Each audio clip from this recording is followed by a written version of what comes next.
हर एक वोट कीमती है, लिहाजा दिल्ली में चुनावी लड़ाई भी दिलचस्प होती जा रही है। मामला 36 के जादुई आंकड़े का है, लिहाजा चुन चुनकर मुद्दे भी उठाए जा रहे हैं।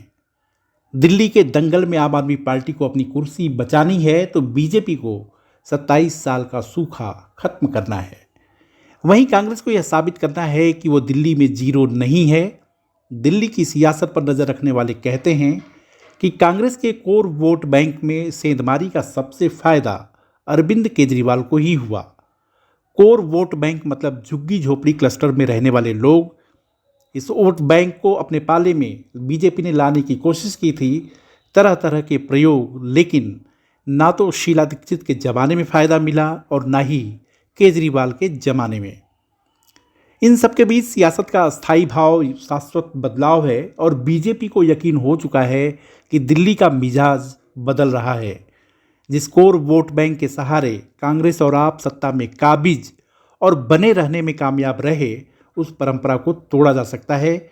लिहाजा बीजेपी ने भी पूरा ध्यान जे क्लस्टर्स पर केंद्रित कर लिया है और उसका असर आप नेताओं के बयान में भी नजर आ रहा है। बीजेपी की पकड़ झुग्गी झोपड़ी में कम रही है, लेकिन बीजेपी अब इस पर ध्यान दे रही है। पीएम मोदी ने झुग्गी झोपड़ी में रहने वालों को 1675 फ्लैट की चाबियां दी। इस योजना को नाम दिया गया है जहां झुग्गी वहीं मकान। खुद गृह मंत्री अमित शाह ने 11 जनवरी को संवाद स्थापित किया और उसके ठीक एक दिन बाद अरविंद केजरीवाल ने मोर्चा खोला। उन्होंने कहा कि अमित शाह को वो चैलेंज देते हैं कि अगर वो ऐसा काम करते हैं तो चुनाव नहीं लड़ेंगे। 30 सितंबर को आपकी झुग्गी की जमीन के टेंडर हो लिए। इस जमीन के टेंडर हो लिए, जमीन बेचने के। जहां हम खड़े हैं वहां पर उस जमीन के उन्होंने टेंडर कर दिए और 27 दिसंबर को एलजी साहब ने यहां का लैंड यूज चेंज कर दिया। ये बीजेपी वाले आ गए, आप देख लो आपने क्या करना है इनका। ये बीजेपी वाले आ गए। मैं आपकी जमीन बचाने आया था, नहीं आया था 10 साल पहले। 2015 में इन्होंने बुलडोजर भेज दिए थे। रात को 2 बजे सारे अफसरों को लेकर मैं आया था, नहीं आया था। आपकी जमीन बचा के गया था, नहीं गया था। केजरीवाल जब तक जिंदा है आपको बेदखल नहीं होने देगा आपकी झुग्गी को।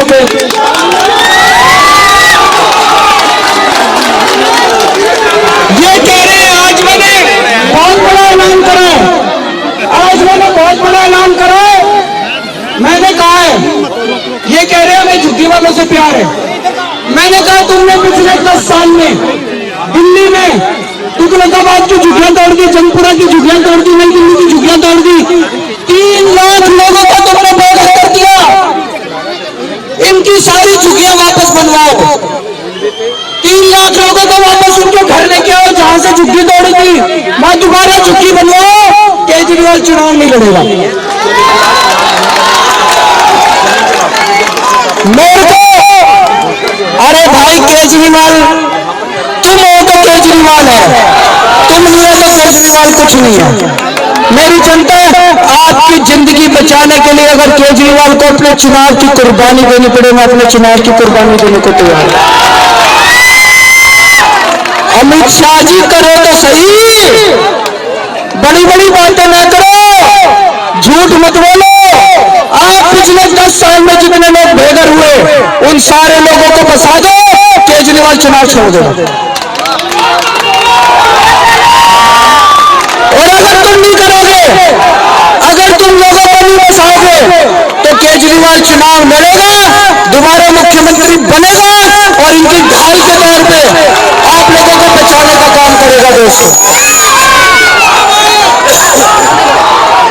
आज आप इतनी बड़ी संख्या में आए, इकट्ठे हुए, आप सब लोगों का तहे दिल से शुक्रिया। मेरा आप लोगों से कोई चुनाव का रिश्ता नहीं है। मैं चुनाव में वोट मांगने नहीं आता। मैं आपके पास आता हूं जब आपके ऊपर मुसीबत होती है। दिसंबर 2015 में कोई चुनाव नहीं था। रात को जब 2 बजे मैं आया था, सारे बुलडोजर खड़े थे, आप लोगों को याद होगा। जब जब आपके ऊपर मुसीबत आएगी, केजरीवाल आपका छोटा भाई बनकर आपके बीच में खड़ा होगा। माता की। झुग्गी वाले इतने अहम क्यों हैं, इसे आप ऐसे समझ सकते हैं। दिल्ली की 20 सीटों पर झुग्गी झोपड़ी में रहने वाले निर्णायक फैसला करते हैं। 2013 से लेकर 2020 के चुनाव में झुग्गी झोपड़ी में रहने वालों ने आप में भरोसा जताया। इससे पहले 1998 से 2013 तक कांग्रेस के साथ एक तरफा वोट जाता था। दिल्ली की झुग्गियों में करीब 30 लाख लोग रहते हैं। इनमें से आधे वोटर्स हैं, यानी कि 15 लाख के आसपास वोटर्स हैं।